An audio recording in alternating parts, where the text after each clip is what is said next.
إن الحمد لله نحمده ونستعينه ونستغفره ونعوذ بالله من شرور أنفسنا وسيئات أعمالنا من يهده الله فلا مضل له ومن يضلل فلا هادي له أشهد أن لا إله إلا الله وأشهد أن محمدا عبده ورسوله اللهم صل وسلم وبارك على نبينا محمد وعلى آله وصحبه ومن اتبع بهداه إلى يوم القيامة وبعد. Hadirin jamaah sekalian yang saya hormati, kita masih membahas hadis Thauban yang tercantum dalam kitab Tauhid bab yang ke-23. Wali Muslim an Thauban radhiyallahu anhu anna Rasulullah sallallahu alaihi wasallam qala, dan tercantum dalam kitab Sahih Muslim dari Thauban radhiyallahu anhu bahwasanya Rasulullah sallallahu alaihi wasallam berkata, innallaha zawali al-ardha fara'aitu masyariqaha wa magharibaha wa inna ummati sayablughu mulkuha ma zuwiya li minha wa u'titul kanzaini al-ahmara wal abyad. Sesungguhnya Allah subhanahu wa ta'ala telah mengumpulkan untuk aku bumi, menampakkan untuk aku bumi. Fara'aitu masyariqaha wa magharibaha, maka kata Rasulullah sallallahu alaihi wasallam, saya lihat bagian timur dan bagian barat. Wa inna ummati, dan sesungguhnya umatku, saya belughu mulkuha ma zuwiya li minha, akan sampai kekuasaannya dari apa yang telah dikumpulkan untuk aku dari bagian bumi, yaitu bagian timur dan barat. Wa u'titul kanzaini al-ahmara wal abyad, dan aku diberikan oleh Allah subhanahu wa ta'ala dan mengikut juga di dalamnya umat Nabi Muhammad sallallahu alaihi wasallam dua perbendaharaan, al-ahmara wal abyad, yaitu yang merah dan putih. Merah artinya perbendaharaan emas dan putih artinya perbendaharaan perak. Dan ini dimaknai oleh para ulama bahwasanya umatnya Nabi sallallahu alaihi wasallam akan mampu menguasai dua kekuasaan dunia pada saat itu, menaklukkan dua kekuasaan dunia, yaitu Persia dan Romawi. Al-ahmar, emas, itu artinya perbendaharaan yang dimiliki oleh kerajaan Romawi. Al-abyad, putih, yang perak dan mutiara-mutiara yang dimiliki oleh bangsa Persia. Semuanya ditaklukkan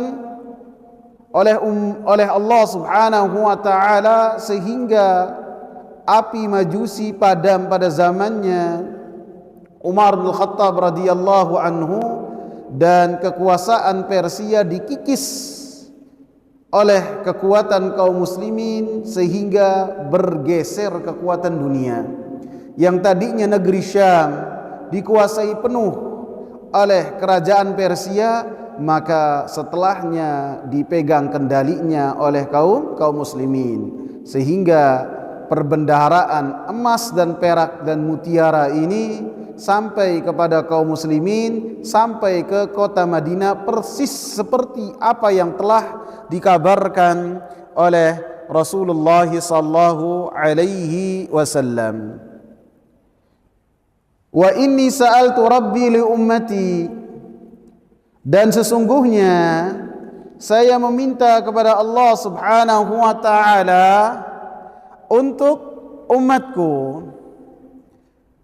Ketika Rasulullah sallallahu alaihi wasallam mengatakan bahwasanya Rasulullah sallallahu alaihi wasallam meminta kepada Allah Subhanahu wa taala untuk umatku, maka ini menunjukkan kasih sayang Rasulullah sallallahu alaihi wasallam yang luar biasa yang berkaitan dengan umatnya, sehingga kasih sayang yang ada di dalam hati Nabi sallallahu alaihi wasallam menjadikan Nabi sallallahu alaihi wasallam meminta kepada Allah Subhanahu wa taala yang berkaitan dengan kemaslahatan umatnya. Apa yang diminta oleh Rasulullah sallallahu alaihi wasallam? An la yuhlikaha bisanatin bi'ammah, agar Allah Subhanahu wa taala tidak membinasakan umatku dengan paceklik yang panjang secara menyeluruh, bi'ammah, secara menyeluruh. Semua dari kaum muslimin di seluruh dunia terkena paceklik dalam waktu yang bersamaan. Maka ini yang dimintakan oleh Rasulullah sallallahu alaihi wasallam kepada Allah Subhanahu wa taala, jangan sampai umatnya binasa dengan cara yang demikian seperti yang terjadi pada umat-umat terdahulu. Wa alla yusallita alaihim aduwan min siwa anfusihim fayastabiha baydatahum.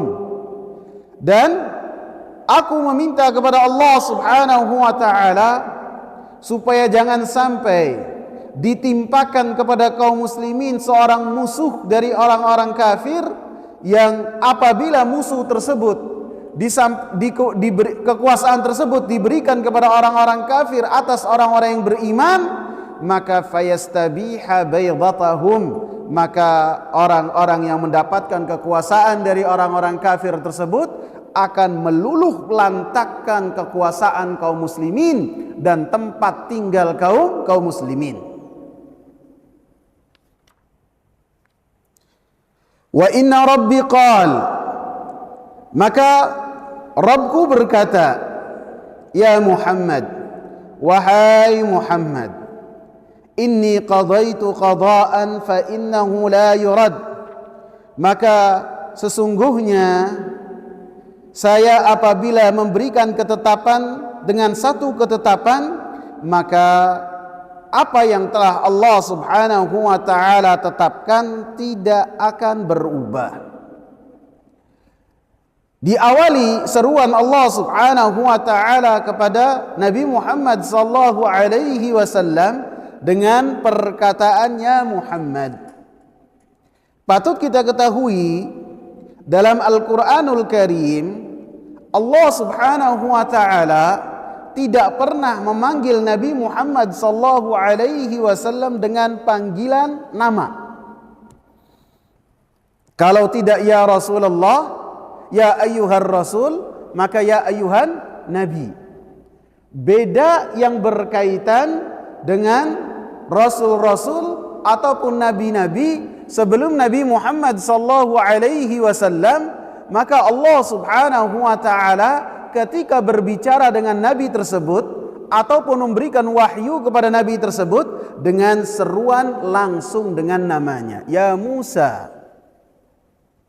Allah Subhanahu wa taala memanggil dalam Al-Qur'an seruan banyak, ya Musa, ya Ibrahim. Akan tetapi yang berkaitan dengan Nabi Muhammad sallallahu alaihi wasallam, Nabi sallallahu alaihi wasallam tidak pernah dipanggil oleh Allah Subhanahu wa taala dengan seruan ya Muhammad. Karena ini menunjukkan kedudukan Nabi Muhammad sallallahu alaihi wasallam yang sangat besar di sisi Allah Subhanahu wa taala. Adapun yang berkaitan dengan kabar, maka Allah Subhanahu wa taala menyebutkannya, wa ma kana Muhammadun aba ahadin min rijalikum. Tidaklah Muhammad itu salah seorang bapak di antara kalian. Maka yang berkaitan dengan kabar berbeda dengan yang berkaitan dengan seruan ataupun panggilan. Maka apabila yang berkaitan dengan panggilan, Allah Subhanahu wa taala tidak pernah memanggil Nabi Muhammad sallallahu alaihi wasallam dengan seruan Muhammad. Adapun dalam hadis ini, maka Rasulullah sallallahu alaihi wasallam menceritakan kepada kita apa yang terjadi dialog antara Allah Subhanahu wa taala dengan Nabi Muhammad sallallahu alaihi wasallam. Sehingga bisa jadi apa yang disampaikan oleh Rasulullah sallallahu alaihi wasallam termasuk riwayat dengan makna yang Rasulullah sallallahu alaihi wasallam sebutkan, termasuk seruan Allah Subhanahu wa taala kepada Nabi Muhammad sallallahu alaihi wasallam. Inni idza qadaitu qadaan, sesungguhnya saya apabila telah menetapkan satu ketetapan, maka ketetapan tersebut tidak dirubah. Ketetapan ataupun keputusan yang telah Allah Subhanahu wa taala tetapkan memiliki dua makna. Yang pertama adalah satu ketetapan yang syar'i. Yang syar'i ini yang berkaitan dengan perintah-perintah ibadah, dengan perintah-perintah kebaikan. Maka qadha syar'i ini, ketetapan syar'i ini terkadang terjadi dan terkadang tidak terjadi. Dan ketetapan syar'i ini adalah perkara yang dicintai oleh Allah Subhanahu wa taala. Adapun qadha kauni, ketetapan kauni adalah sesuatu yang pasti terjadi dan tidak bisa ditolak. Dan ketika Allah Subhanahu wa taala menetapkannya, maka terkadang sesuatu yang tidak mengenakan bagi seseorang, akan tapi karena ada hikmah yang besar. Dan semua ketetapan Allah Subhanahu wa taala adalah hak. Allah Subhanahu wa taala katakan dalam surat Ghafir ayat 20, wallahu yaqdi bil haqq. Allah Subhanahu wa taala menetapkan dengan kebenaran, baik yang berkaitan dengan syar'i, yang berkaitan dengan perkara-perkara ibadah, ataupun yang berkaitan dengan kauni. Yang kauni contohnya adalah dalam surat Al-Isra ayat 4. Wa qadayna ila bani Israila fil kitabi la tufsidunna fil ardi marrataini wa la ta'lunna 'uluwan kabira. Dan telah kami tetapkan untuk Bani Israel dalam Alkitab bahwasanya akan terjadi kerusakan di muka bumi 2 kali, dan kalian akan melakukan pembangkangan dengan pembangkangan yang besar. Maka hal ini adalah sesuatu yang terjadi, dan ketika Allah Subhanahu wa taala menetapkannya, maka dengan hikmah yang sangat besar. Adapun yang berkaitan dengan ketetapan syar'i dalam surat Al-Isra ayat 23. Wa qadha rabbuka alla ta'budu illa iyyah. Dan Allah Subhanahu wa taala menetapkan supaya kalian tidaklah beribadah kecuali kepada Allah Subhanahu wa taala. Wa bil walidaini ihsana. Dan kepada kedua orang tua kalian berbuat baik. Maka ini disebutkan sebagai ketetapan yang syar'i, karena tidak semua manusia melakukan apa yang telah ditetapkan oleh Allah Subhanahu wa taala. Sehingga apabila surat Al-Isra ayat 23 ini semuanya tunduk dan melakukannya, maka semua manusia akan beribadah kepada Allah Subhanahu wa taala.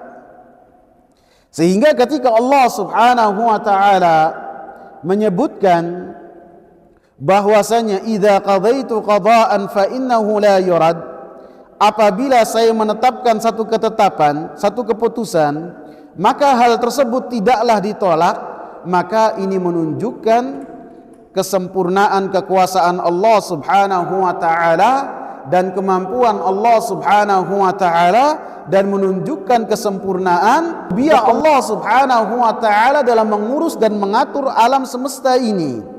Sehingga setiap penguasa, setiap raja ketika memberikan ketetapan dan keputusan, maka ketetapan dan keputusan tersebut kadang diterima dan kadang ditolak dan kadang terlaksana. Akan tetapi ketetapan dari Allah Subhanahu wa taala, raja penguasa alam semesta ini, ketetapan dan keputusannya tidaklah bisa ditolak oleh siapapun juga. Sehingga ketika Allah Subhanahu wa taala memberikan jawaban dengan bahwasanya saya apabila memberikan ketetapan, bahwasanya ketetapan saya tidaklah ditolak, maka ini adalah satu mukaddimah, penjelasan dari Allah Subhanahu wa taala terhadap Nabi Muhammad sallallahu alaihi wasallam kekasihnya. Artinya apa yang diminta oleh Rasulullah sallallahu alaihi wasallam maka tidak semuanya diberikan oleh Allah Subhanahu wa taala. Tidaklah diberikan ijabahnya oleh Allah Subhanahu wa taala kepada Nabi Muhammad sallallahu alaihi wasallam. Karena Allah Subhanahu wa taala telah menetapkan dengan ilmunya, dengan hikmahnya, dengan bahwasanya Allah Subhanahu wa taala Maha mengetahui, Allah Subhanahu wa taala Maha bijaksana, sehingga apa yang telah ditetapkan oleh Allah Subhanahu wa taala maka tidak bisa ditolak, termasuk apa yang telah dimintakan oleh Nabi Muhammad sallallahu alaihi wasallam. Sehingga ketika Nabi Muhammad sallallahu alaihi wasallam meminta dua hal dalam hadis ini, maka Allah Subhanahu wa taala memberikan muqaddimah dengan muqaddimah sebagai apa yang telah diberikan oleh Allah Subhanahu wa taala kepada Nabi Muhammad, maka Nabi Muhammad sallallahu alaihi wasallam menerima apa yang telah ditentukan oleh Allah Subhanahu wa taala. Sehingga terkadang ketika kita berbicara untuk masuk ke dalam satu hal, maka ketika kita masuk ke dalam hal tersebut, maka kita harus memberikan muqaddimah terlebih dahulu. Sebagaimana Ummu Sulaim radhiyallahu anha, ibunya Anas bin Malik radhiyallahu anhu, ketika beliau bertanya dan ingin bertanya kepada Rasulullah sallallahu alaihi wasallam yang berkaitan dengan permasalahan yang bisa jadi sebagian orang itu malu untuk bertanya dengan hal tersebut, termasuk wanita-wanita, sehingga ketika Rasulullah di hadapannya ada kumpulan perempuan-perempuan termasuk Ummu Salamah, termasuk Ummu Sulaim, maka Ummu Sulaim radhiyallahu anha, perempuan cerdas ini, bertanya kepada Rasulullah, "Ya Rasulullah, innallaha la yastahyi minal haq." Wahai Rasulullah, sesungguhnya Allah Subhanahu wa taala tidaklah malu untuk dibahas kebenaran. Kemudian kata Ummu Sulaim, "Fahal 'alal mar'ati min ghuslin idza ihtalamat?"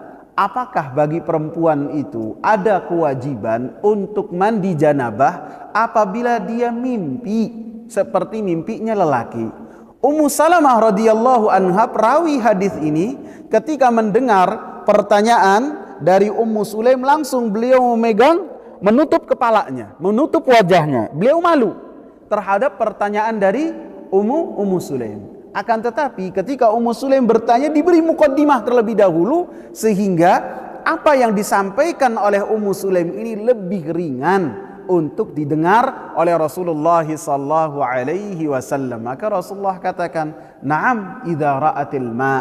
Ya, apabila dia itu melihat basah, seperti lelaki melihat basah dalam mimpinya. Sehingga ada yang bertanya lagi, "Ya Rasulullah, apakah perempuan itu mengeluarkan seperti itu?" Maka Rasulullah sallallahu alaihi wasallam menyatakan, "Fa anna yakunu laha syabah." Kalau tidak seperti lelaki, maka bagaimana ada keserupaan antara si anak dengan si ibu? Maka Rasulullah sallallahu alaihi wasallam jelaskan itu semua. Kemudian Allah Subhanahu wa taala mengatakan dalam hadis ini, wa inni a'taituka li ummatika alla uhlikahum bisanatin bi'ammah. Dan sesungguhnya saya memberikan ijabah kepada engkau wahai Nabi Muhammad sallallahu alaihi wasallam untuk umatmu, alla uhlikahum bisanatin bi'ammah, bahwasanya saya tidak akan membinasakan umatmu tidak membinasakan mereka dengan panceklik yang panjang secara keseluruhan. Jadi permintaan yang pertama dari Nabi Muhammad sallallahu alaihi wasallam dikabul oleh Allah Subhanahu wa taala, sehingga umatnya Nabi Muhammad sallallahu alaihi wasallam tidak akan binasa dengan panceklik secara keseluruhan. Tidak akan terjadi itu semua, tidak akan. Karena Allah Subhanahu wa taala telah mengabarkan melalui lisan Rasulnya bahwasanya Rasulnya telah meminta kepada Allah Subhanahu wa taala hal tersebut dan dikabul oleh Allah Subhanahu wa taala. Jadi secara keseluruhan terjadi kelaparan, paceklik untuk umatnya Nabi Muhammad sallallahu alaihi wasallam, sehingga umatnya Nabi Muhammad sallallahu alaihi wasallam mati dalam satu waktu dengan kebinasaan karena kelaparan dan paceklik yang panjang, maka itu tidak akan terjadi. Yang bisa terjadi mungkin di sebagian dari wilayah. Bisa jadi di bagian timur, kemudian yang di bagian baratnya tidaklah terjadi demikian. Akan tapi sebagian tempat terkena paceklik itu bisa. Akan tapi secara keseluruhan binasa dengan paceklik, maka hal ini telah dikatakan oleh Allah Subhanahu wa taala dalam hadis ini, alla uhlikahum bisanatin bi'ammah, dan Allah Subhanahu wa taala tidak akan membinasakan mereka umatmu dengan paceklik secara keseluruhan. Dan Allah Subhanahu wa taala berikan ijabah terhadap doanya Nabi sallallahu alaihi wasallam secara menyeluruh dari permintaan dan doa yang dipanjatkan oleh Rasulullah sallallahu alaihi wasallam. Adapun yang kedua, dan ini yang berkaitan dengan muqaddimah yang diberikan oleh Allah Subhanahu wa taala, wa alla usallita alaihim aduwan min siwa anfusihim fayastabiha baydatahum, dan sesungguhnya saya tidak akan memberikan kekuasaan kepada orang kafir, yang mana orang kafir itu selain dari diri mereka ke atas orang-orang yang beriman, sehingga orang-orang kafir itu membinasakan kaum muslimin di tempat tinggal mereka. Maka Allah Subhanahu wa taala tidak akan memberikan kekuasaan tersebut kepada orang kafir, tidak akan memberikan kemampuan tersebut kepada orang-orang kafir. Walau ijtama'a alaihim man biaqtariha, walaupun orang-orang yang membenci agama Islam ini bersatu padu berkumpul dari seluruh penjuru bumi untuk membinasakan kaum muslimin, untuk menaklukkan daerah kekuasaan kaum muslimin, maka kata Allah Subhanahu wa taala tidak akan terjadi. Itu tidak akan terjadi. Hatta yakuna ba'duhum yuhliku ba'dha, sampai kata Allah Subhanahu wa taala sebagian dari orang-orang yang beriman membinasakan orang-orang yang beriman. Wa yasbi ba'duhum ba'dha, dan sebagian yang lain menawan sebagian yang lain.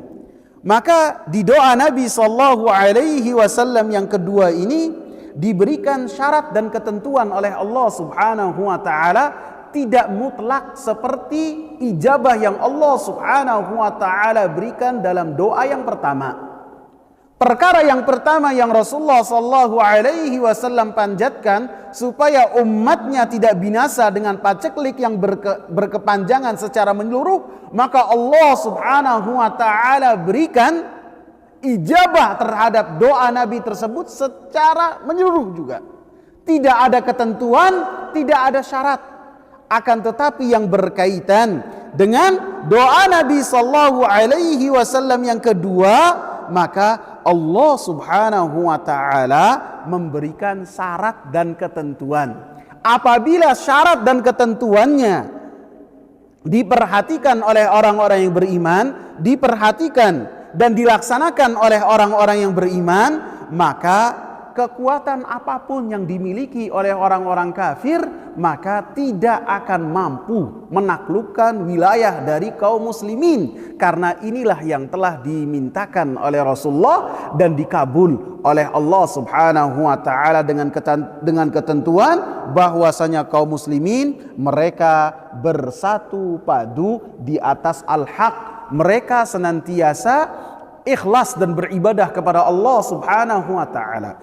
Jadi yang kedua ini Allah Subhanahu wa taala berikan ijabahnya dengan ketentuan, dengan syarat, sehingga walaupun yang diminta oleh Rasulullah sallallahu alaihi wasallam dikabul dari permintaan Rasulullah sallallahu alaihi wasallam, sebagian besar permintaan Rasulullah sallallahu alaihi wasallam, akan tetapi Allah Subhanahu wa taala memuliakan Nabi Muhammad sallallahu alaihi wasallam, menghormati Nabi Muhammad sallallahu alaihi wasallam. Karena apabila Nabi Musa, kata Allah, wa kana indallahi wajiha, Nabi Musa itu sisi Allah memiliki kedudukan yang besar, bagaimana Nabi Muhammad sallallahu alaihi wasallam? Termasuk bagaimana Allah Subhanahu wa taala menghormati Nabi Muhammad sallallahu alaihi wasallam ketika Allah Subhanahu wa taala menegur Nabi Muhammad sallallahu alaihi wasallam tidak menggunakan kata ganti kamu. Tidak mengatakan wahai Muhammad engkau melakukan ini, engkau melakukan ini, tidak. Akan tetapi menggunakan kata ganti dia. Abasa wa tawalla an ja'ahul a'ma. Ketika Nabi Muhammad sallallahu alaihi wasallam sangat bersemangat untuk supaya orang-orang Quraisy itu mereka menerima dakwahnya Nabi, sehingga pemuka-pemuka Quraisy ini ada di hadapan Nabi, maka Nabi sallallahu alaihi wasallam bersemangat untuk menyampaikan dakwah yang hak. Maka pada saat itu datanglah Ibn Ummi Maktum kepada Nabi sallallahu alaihi wasallam meminta supaya diberikan nasihat, meminta supaya dibacakan Al-Quran. Dan pada saat itu Nabi sallallahu alaihi wasallam bermuka masam dan berpaling, bukan karena tidak menganggap keberadaan Ibn Ummi Maktum, tidak, akan tapi Nabi sallallahu alaihi wasallam memiliki harapan yang besar apabila dedengkot orang-orang musyrikin Quraisy ini mereka beriman kepada Nabi sallallahu alaihi wasallam, maka keadaan dakwah untuk Nabi sallallahu alaihi wasallam langsung menuju perbaikan 180 derajat. Ini yang menjadi prioritas Nabi. Akan tapi Allah Subhanahu wa taala langsung menegur Nabi Muhammad sallallahu alaihi wasallam. Abasa wa tawalla an ja'ahul a'ma wa ma yudrika la'allahu yazzakka. Allah Subhanahu wa taala langsung mengingatkannya. Dan Nabi Muhammad sallallahu alaihi wasallam dari kelembutan hatinya, dari bagaimana beliau itu hatinya sangatlah bersih, ketika Allah Subhanahu wa taala menegur Nabi Muhammad sallallahu alaihi wasallam, karena Ibn Ummi Maktum tidak ada dendam sama sekali di hatinya Nabi Muhammad sallallahu alaihi wasallam kepada Ibn Ummi Maktum, tidak. Mungkin kalau kita misalnya diadu dengan orang yang orang itu kedudukannya lebih tinggi dari kita, dari saya misalnya, ada orang laporan kepada Ustadz Hadi, Ustadz Hadi itu Jeffrey gini, kemudian Ustadz Hadi negur saya. Bisa jadi saya tanya, Ustadz, antum tahu dari mana? Dari si fulan. Saya kalau ketemu sama orang ini saya gedek kali, enek kali. Ini Nabi Muhammad sallallahu alaihi wasallam tidak. Ditegur oleh Allah karena berkaitan dengan Ibn Ummi Maktum. Setiap bertemu dengan Ibn Ummi Maktum, beliau menyebut, inilah dia, orang yang telah Allah Subhanahu wa taala menegur saya karenanya. Disanjung-sanjung Ibn Ummi Maktum. Sehingga ketika perang Badar, Rasulullah melakukan perang Badar, maka kekuasaan kota Madinah diberikan oleh Rasulullah sallallahu alaihi wasallam kepada Ibn Ummi Maktum, dari Rasulullah kepada Ibn Ummi Maktum. Jadi dari hadis ini menunjukkan bahwasanya kedudukan Nabi Muhammad di sisi Allah Subhanahu wa taala sangatlah besar, padahal dua permintaannya dikabul oleh Allah Subhanahu wa taala, dan ketika Allah Subhanahu wa taala memberikan syarat untuk yang kedua, maka Allah Subhanahu wa taala memberikan muqaddimah terlebih dahulu dengan mengatakan, sesungguhnya saya wahai Nabi Muhammad apabila memberikan ketetapan, maka ketetapan itu tidaklah bisa dibantah ataupun ditolak. Maka dari hadis ini, apa yang telah Allah Subhanahu wa taala janjikan kepada Nabi Muhammad sallallahu alaihi wasallam, bahwasanya umatnya tidaklah mungkin ditaklukkan oleh orang-orang kafir, walaupun orang-orang kafir ini mereka bersatu padu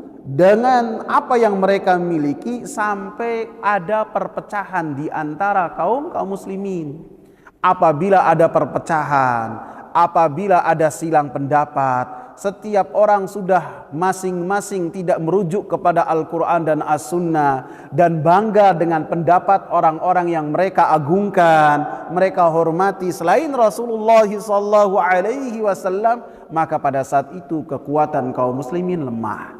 Maka permintaan yang kedua ini Allah berikan dengan dua syarat. Syarat yang pertama adalah dengan kita ikhlas dalam beribadah untuk Allah Subhanahu wa taala, tunduk patuh kepada Allah Subhanahu wa taala dan Rasulullah sallallahu alaihi wasallam.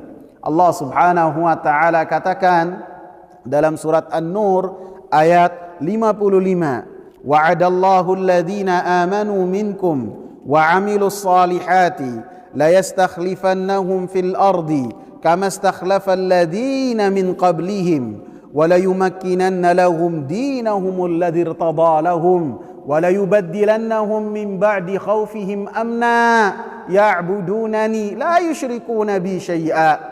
Allah Subhanahu wa taala menjanjikan kepada orang-orang yang beriman di antara kalian dan kepada orang-orang yang beramal saleh, Allah Subhanahu wa taala akan memberikan kepada mereka kekuasaan sebagaimana Allah Subhanahu wa taala berikan kekuasaan tersebut kepada umat-umat yang terdahulu. Wala yumakkinanna lahum, Allah Subhanahu wa taala akan tetapkan bagi mereka, Allah mudahkan bagi mereka untuk mengamalkan agama yang Allah Subhanahu wa taala ridha bagi mereka. Dan Allah Subhanahu wa taala ganti rasa takut yang ada di hati mereka dengan apa?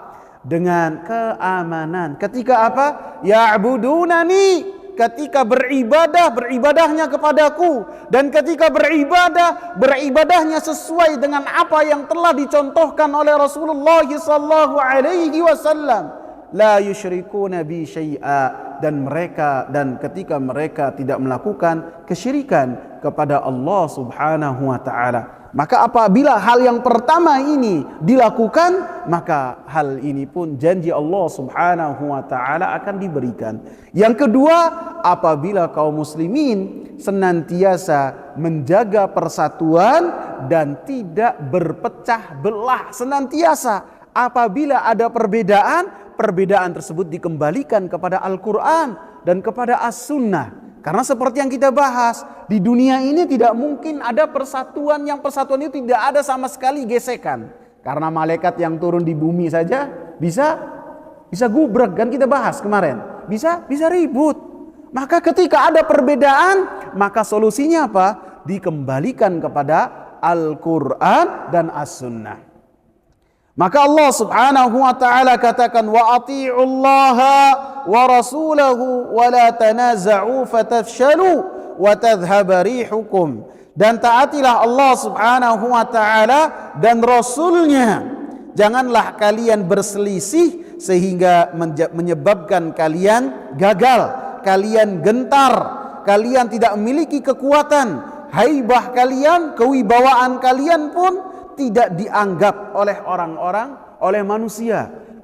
Kekuatan kalian, keberadaan kalian seakan-akan dianggap tidak ada. Jumlah yang besar dari kaum muslimin akan dianggap seperti buih di lautan. Wasbiru, dan bersabarlah, kata Allah Subhanahu wa taala, innallaha ma'as sabirin, sesungguhnya Allah Subhanahu wa taala bersama dengan orang-orang yang sabar. Dan banyak ayat yang memerintahkan kita supaya kita ini tidaklah bercerai-berai di dalam agama yang mulia ini. Allah Subhanahu wa taala memerintahkan orang-orang yang beriman untuk menjadi umat yang bersatu. Inna hadhihi ummatukum ummatan wahidatan wa ana rabbukum fa'budun. Sesungguhnya umat ini adalah umat yang satu, umat kalian adalah umat yang satu. Wa ana rabbukum fa'budun, dan saya adalah Rabb kalian, maka beribadahlah kepada saya, kata Allah. Sehingga kesatuan dan persatuan tersebut dalam beribadah kepada Allah Subhanahu wa taala dan dalam menjalankan perintah-perintah Rasulullah sallallahu alaihi wasallam. Di dalam ayat lain Allah Subhanahu wa taala katakan, "Wala takunu kalladzina tafarraqu wakhtalafu." Janganlah kalian menyerupai orang-orang yang mereka bercerai-berai dan berbeda pendapat, kembali kepada pendapat masing-masing, tidak mengembalikan pendapat-pendapatnya dan perbedaannya kepada Al-Quran dan As-Sunnah. Maka inilah yang dilarang oleh Allah Subhanahu wa taala dalam surat Ali Imran ayat 105. Dalam surat Al-An'am Allah Subhanahu wa taala katakan, innal ladzina farraqu dinahum wa kanu syi'an lasta minhum fi syai'. Sesungguhnya orang-orang yang mereka memisah-misahkan dalam agama, mencerai-beraikan dalam agama sehingga mereka menjadi kelompok-kelompok, lasta minhum fi syai', engkau bukanlah dari mereka sedikit pun. Sehingga ini menjelaskan bahwasanya perpecahan itu adalah azab. Perbedaan pendapat tanpa ada titik temu, maka itu juga adalah satu azab dan menyebabkan orang-orang kafir akan menguasai orang-orang yang beriman. Maka kita harus yakin bersatunya orang-orang yang beriman adalah rahmat dari Allah, kekuatan, kemuliaan untuk orang-orang yang beriman, dan tidaklah terjadi persatuan dan kesatuan kecuali di bawah naungan kalimat la ilaha illallah wa muhammadur rasulullah dan dalam rangka mengamalkan keduanya. Jadi apabila ketentuan bahwasanya kaum muslimin senantiasa bersatu dan tidak tercerai-berai, bahkan tidak terjadi peperangan di antara mereka, maka Allah Subhanahu wa taala akan memberikan ijabah berupa tidak akan memberikan kepada orang kafir kesempatan untuk menguasai negeri-negeri orang-orang yang beriman, sehingga orang-orang kafir apabila mendapatkan kekuasaan tersebut akan meluluh lantakkan negara dan tempat tinggal dari orang-orang yang beriman. Sehingga disebutkan oleh para ulama, ketika para ulama membahas tentang hal ini, maka mereka membahas tentang bagaimana Tatar ataupun Mongol menjatuhkan negeri kaum muslimin ketika mereka menaklukkan kota Baghdad pada tahun 656 Hijriah. Tahun 656 Hijriah. Al-Imam Ibn Al-Athir rahimahullah, beliau ketika menulis sejarah yang berkaitan dengan apa yang terjadi pada negeri kaum muslimin, terutama negeri Baghdad, beliau mengatakan, Al-Imam Ibn Al-Athir ya, Ibn Al-Athir ketika menulis kitab Al-Kamil dalam kitab tarikh, kitab sejarah, laqad baqitu iddata sinina mu'ridan an dzikri hadhihi al-hadithah isti'zaman laha karihan li dzikriha. Sungguh saya telah diam beberapa tahun. Saya menolak untuk menulis dan untuk mengingat apa yang terjadi pada tahun 656. isti'dhaman laha, karena ini adalah sangat menyakitkan, karihan li dzikriha, karena saya tidak mau mengingat-ingatnya, fa ana uqaddimu rijlan wa uakhiru rijl ukhra, terkadang saya maju dan mundur untuk menulis apa yang terjadi pada tahun tersebut. Famanil ladzi yashulu alaihi na'yul islami wal muslimin, maka siapakah yang mudah baginya untuk memberikan kabar duka kepada orang-orang yang beriman. Wa manil ladzi yahunu alaihi dzikru dzalik, dan siapakah yang mudah baginya untuk membahas hal tersebut, sampai beliau mengatakan, faya laita ummi lam talidni, seandainya ibuku ini tidak pernah melahirkanku. Jadi pengetahuan beliau tentang apa yang terjadi pada zaman tersebut di kota Baghdad luar biasa.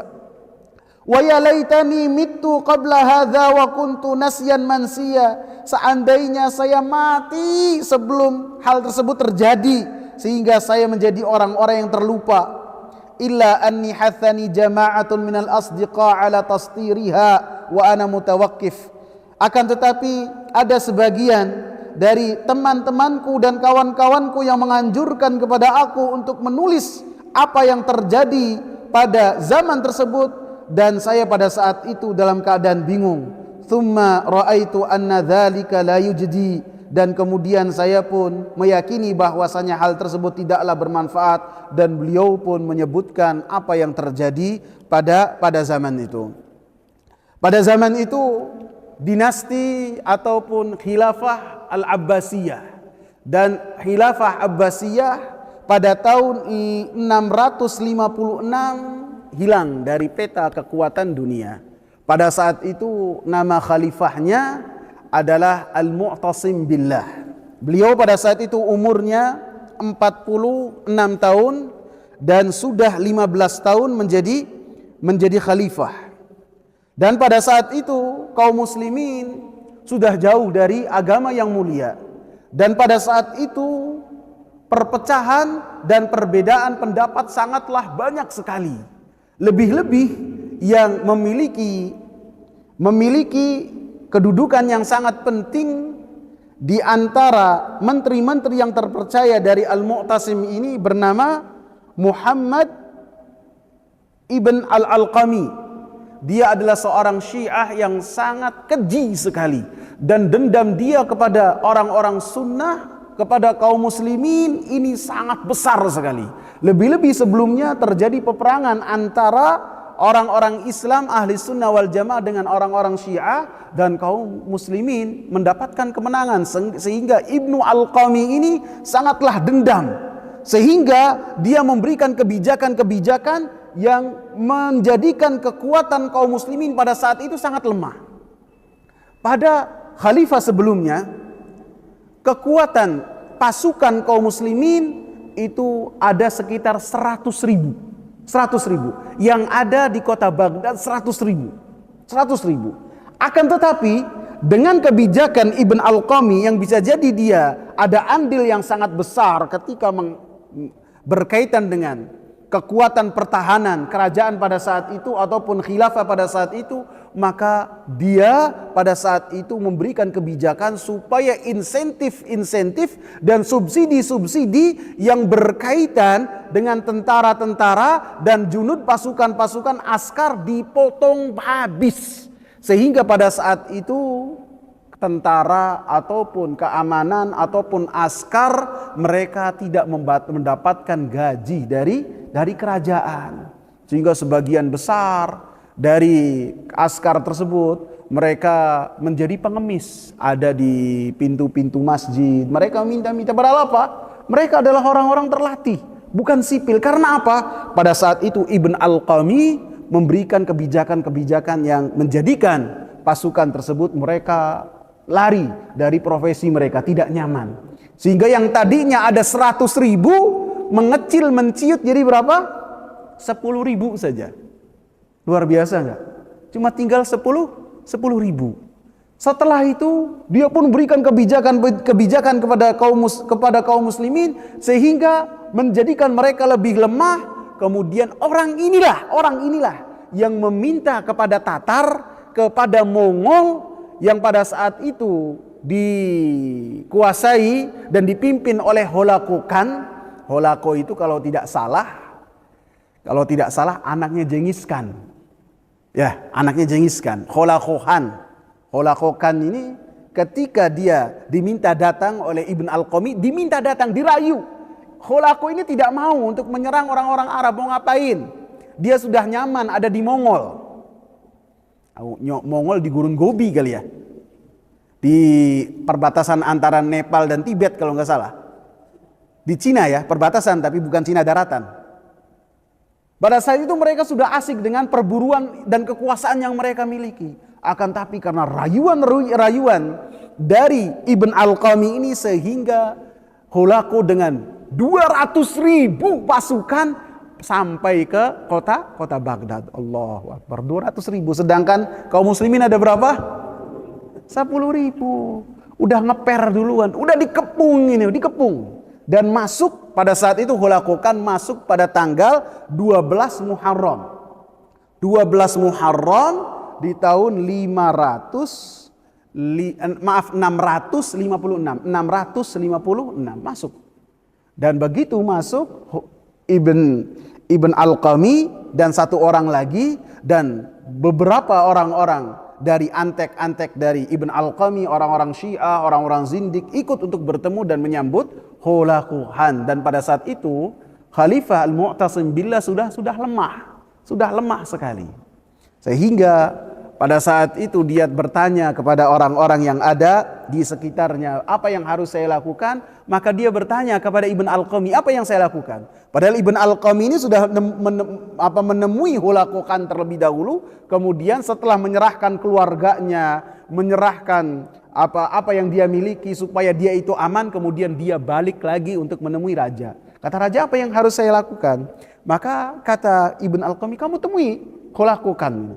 Jangan kamu hindari. Maka ditemui dengan bertemu dengan membawa pasukan 700 pasukan berkuda. Menemui Holako Khan di tempat yang sudah dijanjikan. Begitu sampai di tempatnya Holako Khan yang diizinkan hanya 17 orang saja ikut masuk ke Holako Khan. Adapun selebihnya pasukan-pasukan khusus tersebut, ada sebagian ulama, ada sebagian penasehat-penasehat dibantai habis oleh pasukan Mongol tersebut. Dan kemudian begitu masuk maka disebutkan bahwasanya Holako Khan ini tidak ada selera untuk membunuh Al-Mu'tasim Billah. Ngapain? Tidak perlu. Akan tetapi pembisik-pembisik dari Ibn Al-Qami ini memberikan bisikan supaya dihabisin saja orang-orang ini. Ini dendamnya sangat besar sekali terhadap khalifah. Sehingga dibunuhlah siapa? Al-Mu'tasim Billah. Dibunuhlah dan anaknya juga dibunuh. Yang satu Abdullah berusia 25, yang satu lagi 23. Dan kemudian setelahnya pasukan tersebut keluar dan menuju istana dari Al-Mu'tasim Billah. Dan semua yang ada di istana tersebut dibawa, termasuk 1.000 gadis dibawa dari istana tersebut. Baik itu anak-anaknya, ada anaknya bernama Maryam, Fatimah, Khadijah, dibawa oleh pasukan Tatar tersebut. Kemudian setelahnya pasukan Tatar tidaklah bertemu dengan kaum muslimin kecuali membunuh dan membantai orang-orang yang mereka temui. Sehingga siapapun itu dan dimanapun itu maka dibunuhlah oleh pasukan Tatar. Bahkan disebutkan pada saat itu kaum muslimin yang ingin selamat maka mereka masuk ke dalam bunker ya. Masuk ke dalam bunker. Ada yang masuk ke dalam saluran air. Ada yang masuk ke mereka bikin pemakaman yang kira-kira mereka aman, seakan-akan mereka di dalam tanah akan tapi mereka bersembunyi dan banyak yang bersembunyi dan banyak yang dibantai. Bahkan disebutkan yang wafat pada saat itu sekitar 2 juta orang dalam waktu 40 malam saja. 2 juta orang dan kitab-kitab dari kaum muslimin. Antum bayangkan ketika hujan turun itu di mana-mana itu isinya darah. Sungai Dajlah berubah menjadi merah dan hitam. Hitamnya itu apa tahu enggak? Tinta kitab dan merah di mana-mana dan jenazah pada saat itu 2 juta orang tidak ada yang mengurus. Sehingga pada saat itu orang-orang yang bersembunyi setelah holakohan pada awal-awal Jumada al-Akhirah pergi dari kota, bukan Jumada al-Akhirah, Jumada al-Ula, pergi dari kota Baghdad. Mereka yakin pasukan itu pergi, maka orang-orang yang bersembunyi di tempat-tempat persembunyian, baik itu di kali ataupun di saluran air, ataupun maaf di sumur-sumur, ataupun afan di sepiteng-sepiteng, mereka sembunyi. Setelah lama 40 hari lebih mereka tidak keluar, kemudian mereka keluar dari persembunyian tersebut. Ketika mereka keluar, maka karena pada saat itu sudah terjadi polusi yang luar biasa. Polusinya apa? Sebabnya apa? Jenazah tidak ada yang memakamkan, tidak ada. Sampai akhirnya pun orang-orang yang tadinya sembunyi begitu keluar mereka mati juga karena mendapatkan penyakit yang luar biasa. Bahkan pada saat itu negeri Syam pun mendapatkan penyakit yang luar biasa. Penyakitnya dari mana? Dari bangkai-bangkai ini, dari jenazah-jenazah yang tidak diurus dan tidak ada yang bisa mengurus pada saat itu. Sehingga setelah terjadi hujan lebat, kemudian bangkai mayit-mayit tersebut mengeluarkan bau yang luar biasa, jumlahnya bukan 1 bahkan 2 juta. Kemudian ketika anginnya sampai ke negeri Syam, maka negeri Syam pun terkena wabah yang luar biasa.